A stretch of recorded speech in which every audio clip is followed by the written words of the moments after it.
ഹരേ കൃഷ്ണ. കണ്ണൻ്റെ വനമാലയിലേക്ക് ഏവർക്കും സ്വാഗതം. വൈകുണ്ഠനാഥനായ ഭഗവാൻ മഹാവിഷ്ണു പാലാഴിയിൽ അനേകം ആടയാഭരണങ്ങളോട് കൂടി ആദിശേഷനാഗത്തിൻ്റെ മടിയിൽ ശയിക്കുന്നു.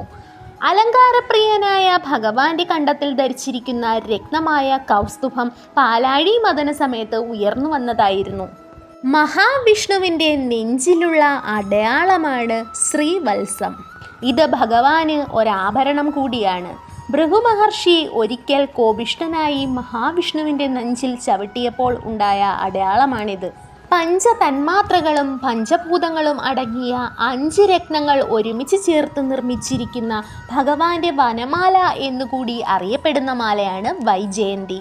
പാഞ്ചജന്യം എന്നാണ് ഭഗവാന്റെ ശംഖിൻ്റെ പേര്. പഞ്ചഭൂതങ്ങളുടെ കാരണമായ താമസാഹങ്കാരത്തെ പാഞ്ചജന്യം എന്ന ശംഖിൻ്റെ രൂപത്തിൽ ഭഗവാൻ ധരിക്കുന്നു.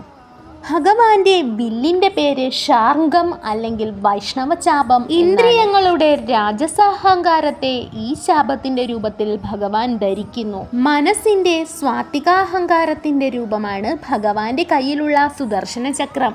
ശത്രുസംഹാരമാണ് ലക്ഷ്യമെങ്കിലും തൻ്റെ ഭക്തോത്തമനായ അംബരീഷനു വേണ്ടി ദുർവാസാവിനെ ഒരു പാഠം പഠിപ്പിക്കുവാൻ ഈ ആയുധം ഭഗവാൻ ഉപയോഗിച്ചിട്ടുണ്ട്.